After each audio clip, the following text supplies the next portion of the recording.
چاہیے اور کوانٹٹی زیادہ ہونی چاہیے. کیا ہاں بات جی ہے، بالکل واہ جی ایسے. واہ، کیا بات ہے. مزید کچھ اور شاعری آپ سنائیں ہمارے تمام سننے والوں کے لیے. جی ضرور. ایک غزل ہے، جی یہ غزل بڑی وائرل ہوئی تھی دنیا بھر میں، یہ سناتا ہوں میں آپ کو. بالکل بالکل. پاس اس کو بلکہ گایا بھی ہے میرے گلوکار اپنا پاکستان کے بہت بڑے قوال ہیں ظفر پریمی صاحب، انہوں نے گایا بھی ہے اس کو. ماشاء اللہ. یہ پاس دریا کے سمندر نہیں آنے والا، کیا بات ہے. پاس دریا کے سمندر نہیں آنے والا، اب فقیروں میں کلندر نہیں آنے والا. واہ کیا بات ہے، کیا بات ہے، واہ جی واہ. بہت شکریہ. پاس دریا کے سمندر نہیں آنے والا، اب فقیروں میں کلندر نہیں آنے والا. جنگ لازم ہے تو بازو پہ یقین رکھ ورنہ، ارے واہ. جنگ لازم ہے تو بازو پہ یقین رکھ ورنہ، تیری خاطر تو سکندر نہیں آنے والا. صحیح بات ہے، واقعی میں کیا بات ہے. بہت شکریہ. رب نے دی ہے تجھے دنیا کی امامت غافل، واہ. رب نے دی ہے تجھے دنیا کی امامت غافل، دوسرا کوئی پیمبر نہیں آنے والا. ماشاء اللہ کیا بات ہے، واہ. بہت شکریہ. اور ہے اگر ذوق اجالوں کا تو خود محنت کر، جی بالکل صحیح کہا، بالکل صحیح کہا. ہے اگر ذوق اجالوں کا تو خود محنت کر، صحیح. ورنہ تو چاند زمین پر نہیں آنے والا. واقعی میں بہت اعلیٰ، بہت اعلیٰ، بہت ہی اعلیٰ، زبردست. بہت شکریہ. ہے اگر ذوق اجالوں کا تو خود محنت کر، صحیح. ورنہ تو چاند زمین پر نہیں آنے والا. صحیح بات ہے. تیرے انداز بیاں جیسا جہاں میں ساغر، واہ. تیرے انداز بیاں جیسا جہاں میں ساغر، صحیح. کوئی اب اور سخنور نہیں آنے والا. ماشاء اللہ کیا بات ہے. کوئی اب اور سخنور نہیں آنے والا. بہت شکریہ. بہترین بہترین. اچھا یہ بتائیں، شاعری آپ کر رہے ہیں، ایک عرصے سے کر رہے ہیں، پاکستان میں یا دنیا میں کون سا شاعر ہے جو آپ کو بہت پسند ہے، آپ ان کو فالو کرتے ہیں یا انہیں آپ پڑھتے ہیں؟ مجھے بچپن سے نا ساغر صدیقی مرحوم بہت پسند تھے. صحیح. اور آپ یقین کریں کہ میں نے یہ ساغر تخلص انہی کی وجہ سے رکھا. ماشاءاللہ کیا بات. ویسے تو سارے شاعر ہمارے ماشاءاللہ ایک سے بڑھ کر ایک ہیں. محسن نقوی صاحب ہیں، احمد فراز صاحب ہیں، احمد ندیم قاسمی ہیں، جی جی. نوشی گیلانی ہیں، پروین شاکر ہیں، بہت بڑے بڑے نام ہیں، جوش ملی عبادی ہے، بہت بڑے نام ہیں ماشاءاللہ. صحیح بات ہے. تو مجھے جو ہے ساغر صدیقی مرحوم جو ہے وہ بہت پسند تھے بچپن سے. اس کی کوئی میں نے خاص اپنا تخلص بھی انہی کے نام سے. کوئی خاص وجہ؟ بس وہ درویش صفت انسان تھے. ان کے جو لفظوں میں درویشی ہے، جی جی، ان کے جو لفظوں میں گہرائی ہے، جی جی، وہ شاید میرا نہیں خیال کہ ان کو سمجھنے کے لیے بہت بڑا دماغ چاہیے. اچھا صحیح، بالکل صحیح، بالکل صحیح.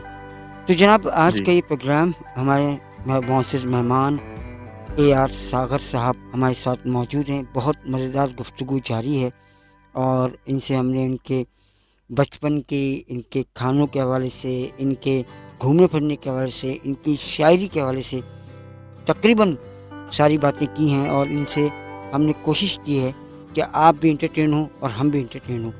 اچھا یہ بتائیں ساغر صاحب، یہ جس آپ شہر میں رہتے ہیں بھاولپور، ذرا اس کے حوالے سے بتائیے گا تمام سننے والوں کو، کیونکہ پاکستان میں بھی سنتے ہیں لوگ، انڈیا میں بھی سنتے ہیں اور بھی ملکوں میں سنا جاتا ہے، دیکھا جاتا ہے. تو ہمارے جو انڈیا کی جو آڈینس ہے وہ ماشاءاللہ بہت ہے، اور بھاولپور جو ہے وہ پاکستان کے ساتھ ساتھ انڈیا کی جانب بھی ہے، ادھر بھی لگتا ہے بھاولپور. تو کوئی خاص جگہ بھاولپور کی جو لوگوں کو ایک طرح کا انٹرٹین ہو کے بھائی یہاں پر یہ چیز جگہیں ہیں جہاں گھوما جا سکتا ہے، آیا جائے، گھوما جائے اور دیکھا جائے ان جگہوں. جی بالکل. پہلے تو میں آپ کو یہ بتاؤں، جو یہ بہاولپور باقاعدہ طور پر ایک ریاست تھی. جی ہاں. تو یہ نواب جو تھے بیسیکلی یہ بنو عباس سے تعلق رکھتے تھے. یہ جب وہاں کوفہ وغیرہ میں ادھر ان کے چکر لڑائیاں جھگڑے ہوئے تو یہ وہاں سے مائگریٹ ہو کر حیدرآباد سندھ میں آئے. صحیح. تو انہوں نے وہاں حکومت کی. کلہوڑا خاندان اور یہ عباسی بیسیکلی ایک ہی ہیں. صحیح.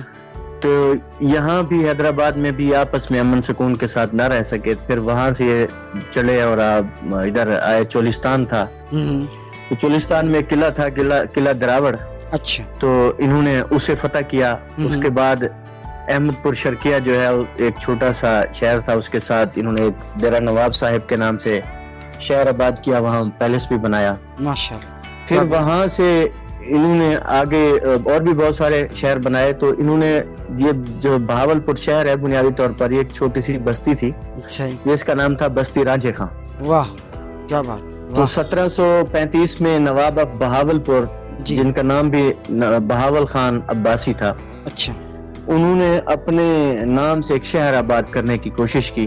جی، تو یہ چولستان تھا، یہاں کا پانی بہت کھارا تھا، یہاں لوگ آباد نہیں ہو سکتے تھے، بنیادی طور پر یہ تھا تو دریائے ستلج کے کنارے پر۔ اچھا، تو شہر بہاولپور کے ساتھ ہی ہے، دریائے ستلج کو 1 کلومیٹر 1.5 کلومیٹر کے پاس، یعنی کنارے پر ہی ہے، لیکن یہاں کا زمینی پانی جو تھا وہ بہت کھارا تھا۔ تو کہتے ہیں، روایت ہے، لوگ کہتے ہیں، بڑے بزرگ کہتے ہیں کہ نواب صاحب نے یہاں ایک بزرگ تھے حضرت ملوک شاہ صاحب، ان سے درخواست کی کہ میں یہاں شہر بسانا چاہتا ہوں، تو انہوں نے پھر پانی پر دم کر کے دیا، اور کہا کہ جی یہ بستی کے ارد گرد جہاں جہاں کنویں موجود ہیں یا ویسے اس کے پانی کا چھڑکاؤ کریں۔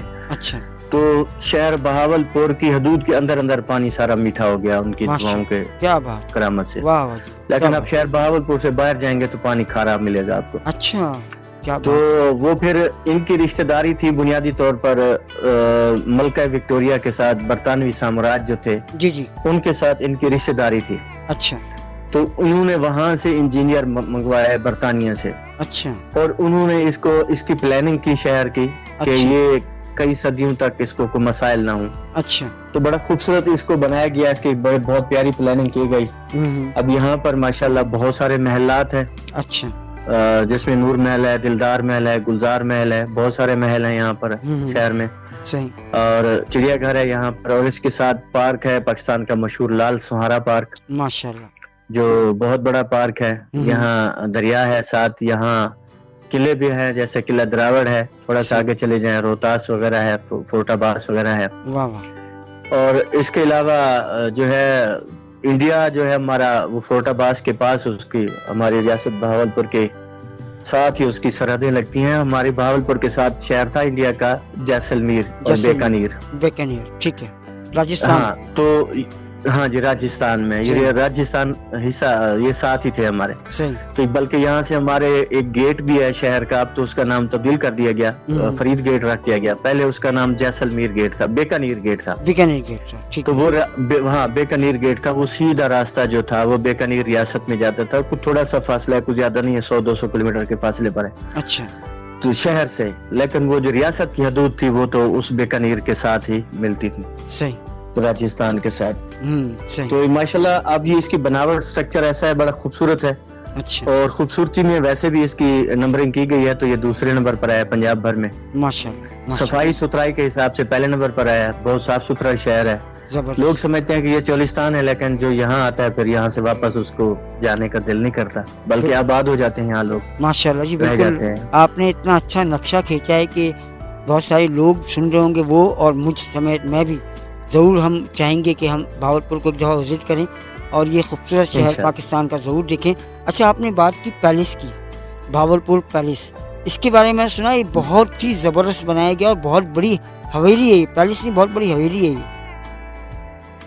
یہ میں آپ کو بتاؤں، یہ محلوں کا شہر کہلاتا ہے دنیا بھر میں۔ اچھا، یہاں کوئی ایک پیلس نہیں ہے، یہاں پر بہت سارے پیلس ہیں، حویلی تو نہیں، محل ہیں باقاعدہ، بلکہ محل ہے۔ ایک ہے نور محل۔ اچھا، نور محل ہے، وہ تو اس کو تو پبلک کے لیے کھلا گیا ہے، ماشاءاللہ لوگ آتے ہیں، وزٹ کرتے ہیں، اس میں بڑا خوبصورت ہے۔ اچھا، اور بھی بہت سارے محلات ہیں، گلزار محل، دلدار محل، تاج محل۔ اچھا، اور دبئی کے جو خلیفے ہیں انہوں نے بھی اپنا ایک محل بنوایا جس کو دبئی محل کے نام سے جانتے ہیں۔ ماشاءاللہ، یہ محلات ایسے اتنا خوبصورت ہیں، جب آپ محل میں جائیں گے تو آپ حیران رہ جائیں گے، دنیا ہی الگ ہے وہاں پر، نظام ہی الگ ہے سارا کچھ، اور بہت پرانے زمانے سے ہیں، اور آج بھی ویسے ہی ان میں چمک دمک باقی ہے۔ باقی تو سارے محل پاکستان آرمی کے قبضے میں ہیں۔ اچھا، لیکن جو نور محل ہے، در حقیقت وہ بھی انہی کے ہی قبضے میں ہے، لیکن انہوں نے پبلک کے لیے کھولا ہوا ہے، صحیح باقی محل نہیں کھولے ہوئے. صحیح بالکل جناب. لیکن یہ محل بہت سارے محلات ہیں اس میں، محلوں کا شہر کہلاتا ہے بہاولپور. ماشاء اللہ جی بہت زبردست. اور میں آپ تمام سننے والوں کو بتا دوں کہ ہمارے اے آر ساگر صاحب جو ہے پاکستان آرمی میں جاب بھی کرتے ہیں، ان کا وہاں پر ان کا تعلق بھی ہے، جاب بھی کر رہے ہوتے ہیں. تو بہت اچھی گفتگو رہی آپ سے ساگر صاحب، اور مزیدار گفتگو اس لحاظ سے ہو گئی آخر میں کہ آپ نے اپنے بہاولپور کے بارے میں، اس شہر کے بارے میں جو بتایا ہے وہ اتنی زیادہ انفارمیشن ہے کہ یقین جو لوگ سنیں گے یا دیکھیں گے تو انہیں بہت مزہ آئے گا. اور تمام سننے والوں سے کہوں گا جو پاکستان میں لوگ سن رہے ہیں کہ بہاولپور کو ضرور وزٹ کریں. یہ پوری ایک سلطنت تھی اور ایک وقت میں، اور یہاں پہ نواب ہوا کرتے تھے، لیکن اب وہ صورتحال چینج ہو گئی ہے. لیکن کچھ چیزیں موجود ہیں جو آپ دیکھیں گے تو آپ کو اندازہ ہوگا کہ پاکستان پارٹیشن سے پہلے کہ وہاں پر کیا ماحول ہوا کرتا تھا اور کیا ماحول تھا. ساگر صاحب آپ کا بہت بہت شکریہ. انشاءاللہ آپ سے پھر دوبارہ کوشش کریں گے کسی پروگرام میں آپ کو مدعو کریں، آپ کی شاعری سنیں، آپ کی سرائکی شاعری سنیں، اور یقیناً آج کا پروگرام تمام سننے والوں کو پسند آیا ہوگا. بہت بہت شکریہ آپ کا. بہت شکریہ. بالکل جناب، مجھے اور اے آر ساگر صاحب کو اجازت دیجیے. اپنا بہت سارا خیال رکھیے، اپنے آس پاس میں رہنے والوں کا بہت سارا خیال رکھیے، خاص طور پر سفید پوش لوگوں کا خاص خیال رکھیے. اللہ حافظ، گڈ بائے اینڈ شب خیر.